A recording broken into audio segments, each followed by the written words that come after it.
Good afternoon. Welcome to the Business Forecast. My name's Nikki Larkin. Today I'm here with Nick Babington. So we've had a little hiatus because of the bank holiday. God, it seems like such a long time ago now. And then I wasn't around last week. So we decided to have a week off. So we are back though, and we've got a fantastic array of guests for you over the next few months. But first, we've got Nick Babington. We've got him today because we've got a sales-focused afternoon.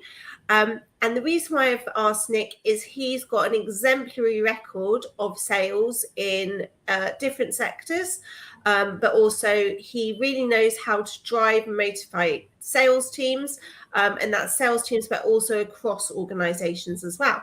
So he's got some fantastic tips today, because we're going to make sure that you've got some really good tips that you can take away at the end of today that you can go and implement in your organization to increase your sales. So make sure that you stay right through to the end, because we've got great tips all the way through. So Nick, welcome. How are you? I'm good, Nikki. Thank you. I'm good. Nice to see you again. Excellent. Great. So where I think we said about that we were going to start on sort of the traditional part, first of all. So those organizations that have got specific people tasked with sales or sales teams, on the sort of the things, how you would get them sort of turned around, getting them a percentage uplift in those sort of sales. So when you're brought into, because you've worked many different teams, if you're brought in to say, right, this team is not performing where I want it 10% extra or whatever it might be, what would you look at first? Okay. All right, Nikki. Well, first of all, that was a lovely introduction, and I'm kind of hoping that I can offer something that people can take away. And the challenges, of course, is that there could be people listening and have an interest in all different sizes, whether you're a small fish and chip shop or charity shop, or whether you are a bigger business driving sales and have marketing teams. The one thing that I ask people to be reminded of is that everything in life, whether you like salespeople or not, need a sales team. Everything is sold. Everything around you, Nikki, is sold. It's marketed by something. And predominantly, my main experience has been working in a group of companies that have asked me to come in and look to increase productivity. And that's predominantly down to lead marketing. And it's down to digital leads. It's down to making sure how these leads are worked, along with creating the leads and then making sure that the sales pitch at the other end is delivered in the correct way. I've also been asked to come into the slightly smaller business that might have a small sales team. Quite recently, I've been working with a business that sell IT equipment and photocopiers, and they have a very motivated sales team of 5. Productivity is a bit light. They feel that they should be winning more business than they are and have been. And I've spent some time in looking at where things can improve. And the quick win on that particular one was their general close, Nikki. That their closing was over the phone and over video. And I suggested they went back to face, which is what they did. They got a bit comfy and their close rates doubled. So within 2 weeks, the business was seeing double the amount of revenue coming through, and they're paying these people the same money and the same commissions. But shall we say they got a bit lazy and they were conducting things over video. So that was an example of quite an easy, quick win. Okay, great. And so what we particularly want to talk about today, because we're sort of reaching out more to the SMEs. So some of them don't have dedicated salespeople, or they've got limited sales resource. Where would you start for getting a business? I mean, the ideal situation is having a business that is like a Dell-like business. Every single person in that organization, from the administrators to the full-on salespeople, are expected to be sales driven. And so that's sort of like the ultimate dream for salespeople, that everyone's driving all the sales.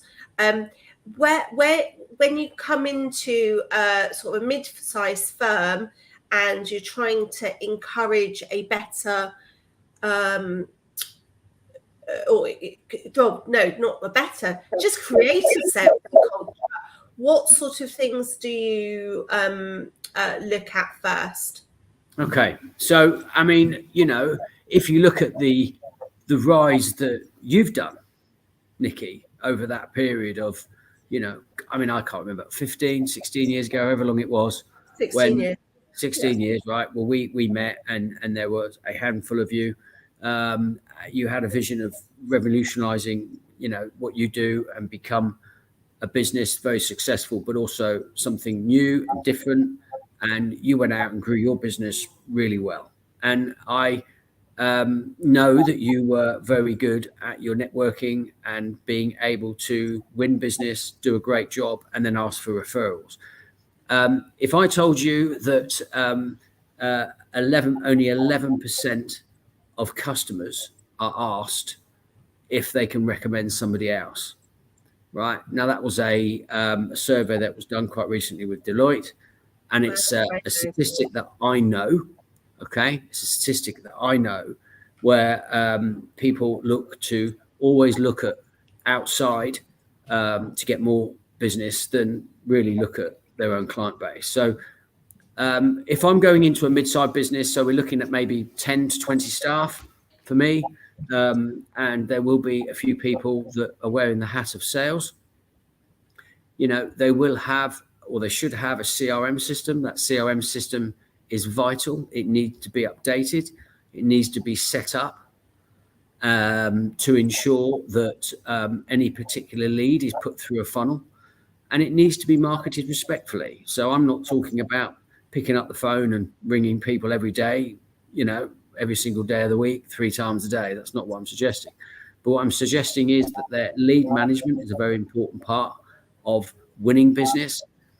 You may well get a website inquiry that comes in where somebody's actually interested in your products and service, but that doesn't necessarily mean that's going to close and come into a piece of business straight away.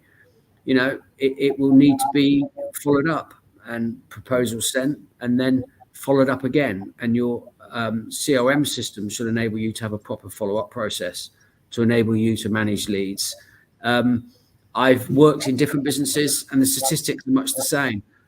You tend to close 45% of your business very early on, and the remainder of the business that you get will come back to you after a 3 to 6 month process.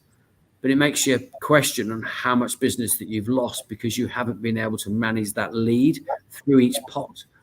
So quite often I've looked at the life cycle of a lead. When is that lead first contacted? When is that lead followed up? And when is that lead then followed up again? The business that I'm currently working with, we do that daily.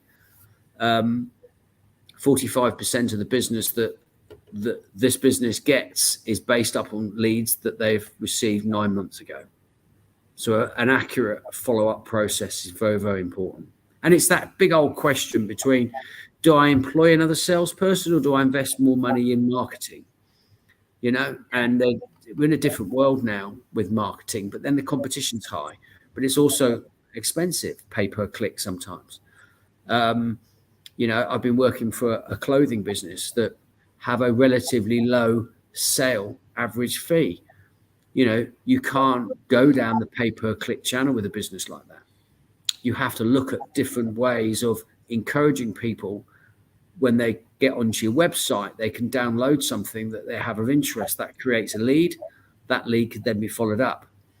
You then look at referrals and introductions and partnerships. So that particular business has been partnering with a data company, for example. If you're dating, you might be interested in clothing. That's a nice solid lead. Just as an aside, we have, when you mention clothing, Mr. Alks has mentioned nice suit, Nick. You're certainly upping the ante presentation Oh, was he? Good old Knock. Yeah, that's because I commented on his suit when we caught up at yours. Had a very good succession planning session quite recently. We caught up, and he looks smart with his nice little pink shirt on, if I remember rightly. He does. Thank you. Thank you for the comment. I can send you the tailor if you like. Anyway, sorry. So you're talking about the process. Yeah, I see that in some of my clients. So their parts of the process might be fantastic, but they're not always having the whole follow through and things. And some of those sort of either reviewing the whole process, can really make dramatic differences. And the small businesses that you're talking about, small to mid-size, you're quite right. I've always said we're always selling. Ensure that everything you do has an angle. And do you know what? If you ask people for a favour, Nikki, and this is the one thing that we implemented within that clothing business, when we speak to a customer, you say, "Could you do me a favour?" And they don't say no.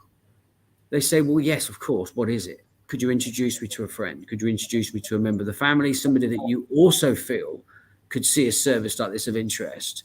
And you get a name. And that's a free name. It's also a name that's come from somebody that can vouch for the service being good. So it then becomes your strongest lead. Businesses expect people to ask for referrals and introductions. But they don't provide the training and the guidance and the script, and the preparation is very important. It's often just 3 or 4 lines where somebody can have the confidence to read and feel comfortable about saying, "Mr. Smith, we appreciate the business that you've provided us. And as a small business, we don't have the funding resource to spend and go into expensive marketing. But with your permission, I'd like to politely ask if you would be kind enough to introduce me to somebody that I can talk to and talk to them about what we do." It's a polite way of asking. It's not going to offend anybody. But if you are somebody that is not used to asking for business, and bearing in mind, somebody like you, Nikki, you have the confidence to be able to say to any of your customers, and you do it very well, "Are you able to introduce us? We're really keen on referrals." But that's because you are at the level of business owner. You're out there driving your business, and there will be employees of yours that are doing roles that won't have that confidence. Yeah.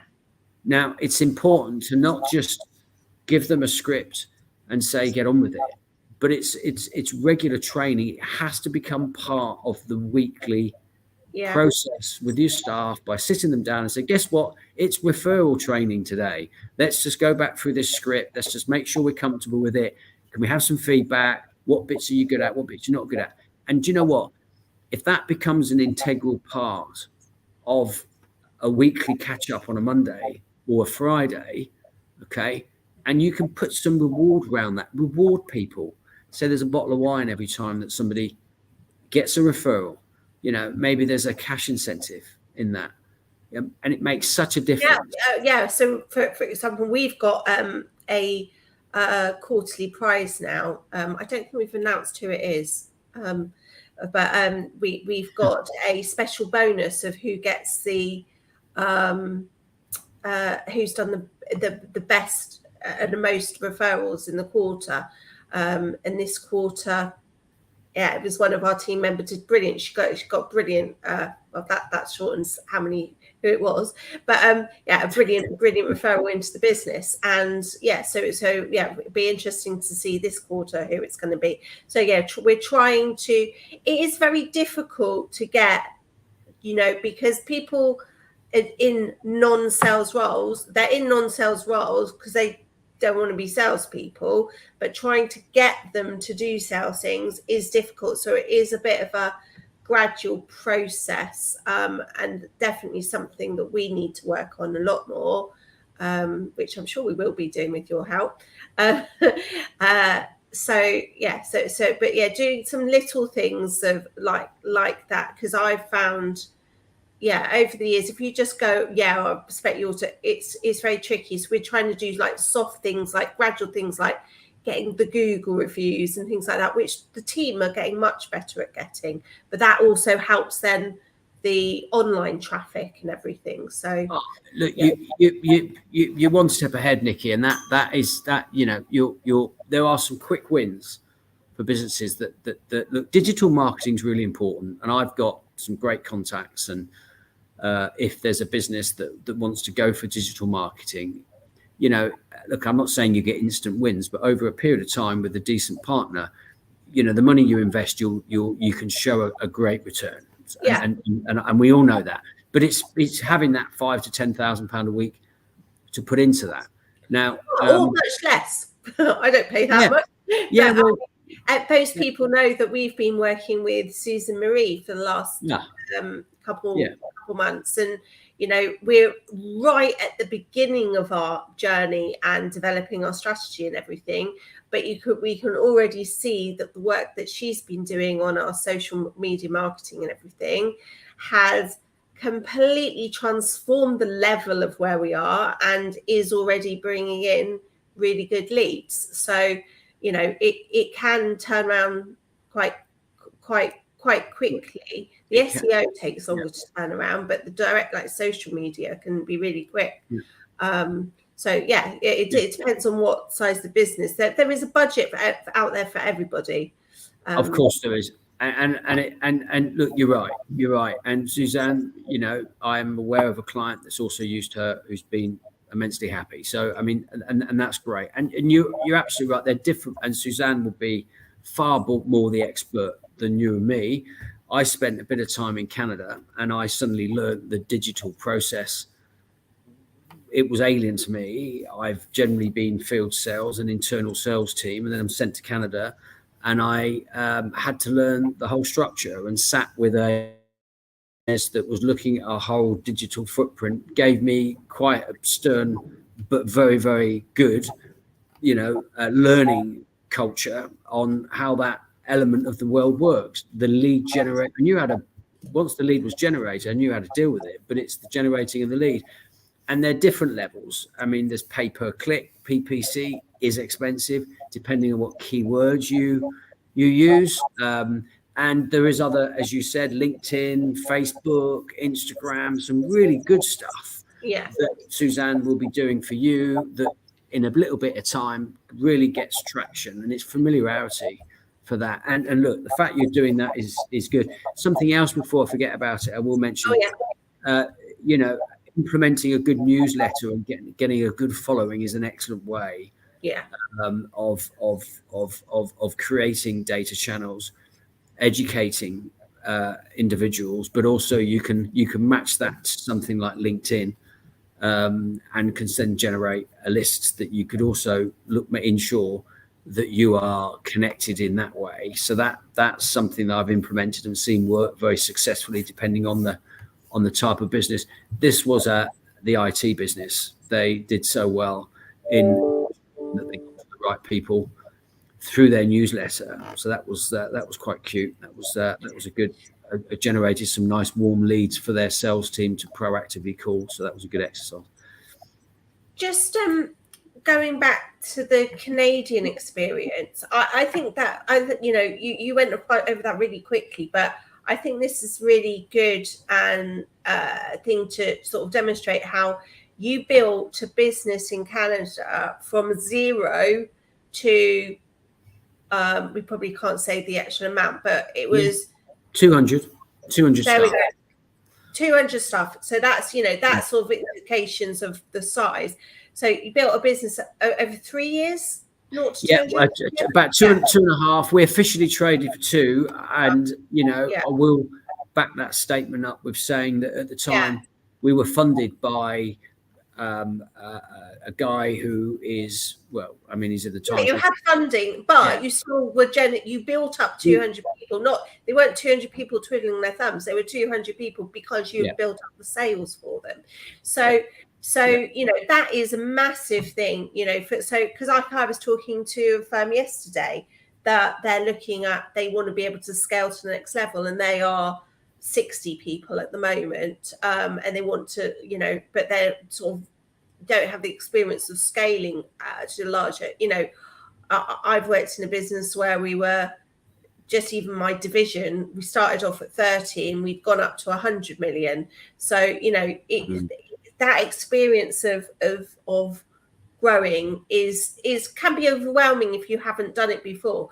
So what were the best things that you, if you did it again, is there anything that you would do differently about that experience of growing it, or did you do it the best fashion? Well, do you know what? You're quite right. It was an incredible experience when I was asked to go to Canada with 3 other amazing people within the group. I was frightened to death and also privileged in the same breath. And my next challenge was trying to persuade my wife to come out to. I remember that. God, yeah. I mean, she doesn't like going out of Oxfordshire, let alone coming out of Toronto. So. But we all braced it. We went out with 2 kids. It was minus 15, I think. It was pouring down with ice, snow.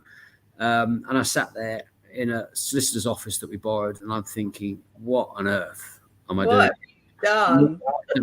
We're taking a business over to Canada and a process that doesn't exist, although we did some research. But the great thing about working with Peter Dome, that I've worked with for 16 years, and I'm 100% put my success and what I've learned down to him, and I've been mentored by him from weekly. And he's an incredible guy, and he's done incredibly well. But it was still a risk. We went out there, and you're quite right. First thing we had to recruit was salespeople, and trying to persuade a successful salesperson, to leave the job they were doing to come to a business that doesn't exist. And look, here's a video of England. This is what we do in England. This is what we do in Australia. Was quite tough. But do you know what? The 8 that joined us, 4 of them are still with the business 5 years on. So that gives you a testament of what we did. And we went out there and we recruited well. We chose some good recruiters. And the knowledge I had, luckily, was the fact that I could recruit and train and guide salespeople in a business that I'd operated in for quite some time, and I had a unique experience within that. What would we do differently was your question, which is quite interesting. It's more of a strategy. We ended up in 3 provinces in 2 years. So Toronto was where we started, and we grew that very quickly, and that's Ontario. We then went to Alberta.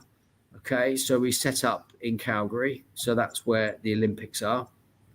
The legislation was very similar to Ontario, and we chose that over some of the other provinces because the legislation from an employment perspective and a health and safety perspective was a bit trickier. So we left Vancouver till quite late, really, and that's absolutely flying. So I would love to have got in there early and maybe had a bit more bottle and opened that up at the same time as we did Calgary, and because I would have just loved to have experienced that fantastic growth in that part of the world. So the business is since growing again. Guys are doing a great job. They're off at all sorts of places where I probably would have got lost in, because, as you know, Canada can be very remote.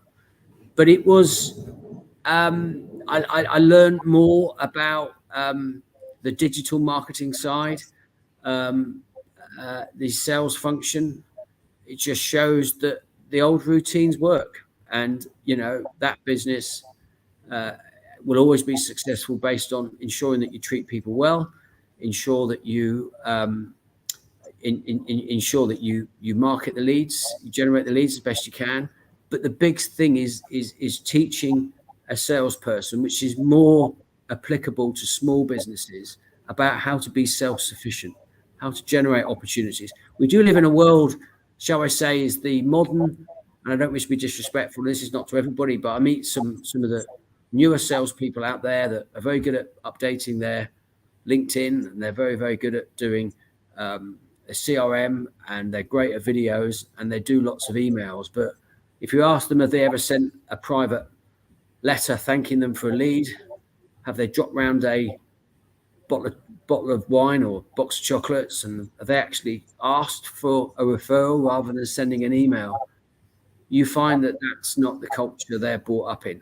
So the successful businesses that have very good years are predominantly down to the fact they've got someone that's prepared to get out there and make things happen for themselves. And that's by having a plan and being organized and be prepared to ask very simple questions, but will get you a long way down the line. And that art of being able to self-generate opportunities and keep yourself busy is what you're really looking for. And they're the salespeople. They're worth their weight in gold. Absolutely. So there's quite a few things that have come out just our short conversation. Training's essential. Having your processes right, essential. And you're going to just remind us of your top 3 tips in a moment. I just want to just make sure that people are aware, we're really lucky. Nick is now widened his portfolio and he is doing specific training for SMEs now as well. So if you do want to have a chat with Nick on different types of training that you could have for your organization, do drop him a direct message. The training processes really important. Top 3 takeaways. So what are the top 3 things that people can do this Friday afternoon to go and generate more business? For they're looking at their Q2 numbers and thinking, I really need to make sure I smash my target for this quarter. What can I go and do this afternoon? Top 3 things. Okay, top 3 things. I would go back through all opportunities that are quoted. Okay, and go back as far as you can, and very simply drop in a message to see you're just touching base, see how things are going. Now, some of you might say that we chase things, Nick. We do chase things, but going back and asking a question of, do you mind if I ask why the business didn't come our way, and try and get some feedback as quick you can. Second thing is go back to all the clients that you're currently working with. Go back and ask for just that one name. Just ask them if they're able to introduce you to just one person that's just like them. Okay. And that will get you great traction. And the third is ensuring that your staff, and we covered it before, are 100% comfortable with exactly what they're saying to people. All right.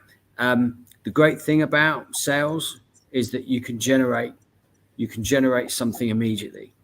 If you've got sales teams out there, look at what you're paying them. Of course, are they out there doing what you want them to do? And if you've got a team, an office-based team, that you're asking for them to muck in with asking for referrals, make sure they know exactly what they need to say. Yeah. So do ask, we've got Nick here for a couple more minutes, any questions, but I would focus on that. I would sort of highlight that again, what you're saying. You can generate new revenue, which is what you want, from new sales very quickly. And from an accountancy financial perspective, key thing, remember, if you're cutting costs, you can only cut those costs once.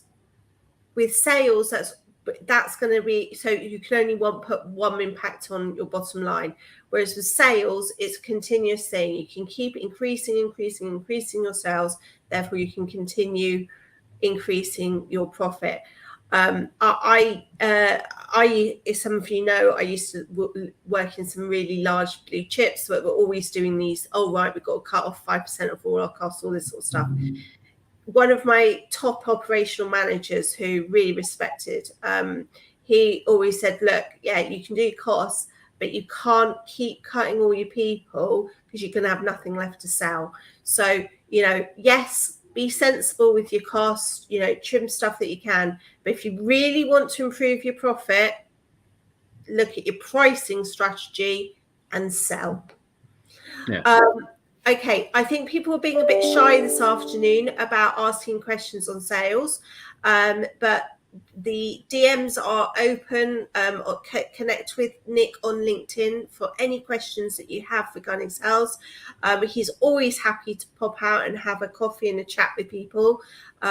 He's going to be doing various opportunities in-house for SMEs, but also there will be some, I believe you will be doing some training sessions that are available for multiple SMEs to come in as well. So we will as soon as those dates are ready, we will let people know so that you can get booked on.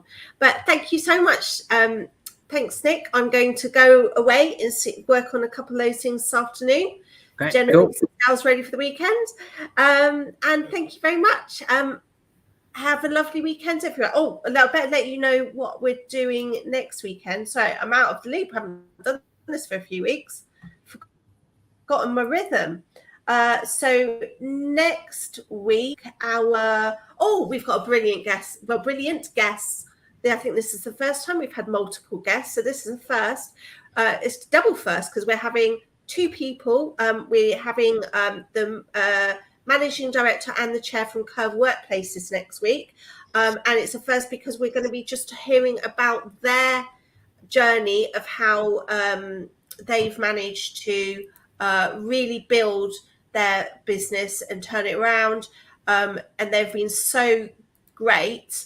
They've been, been featured in the Sunday Times fastest growing businesses. So it's a great success story.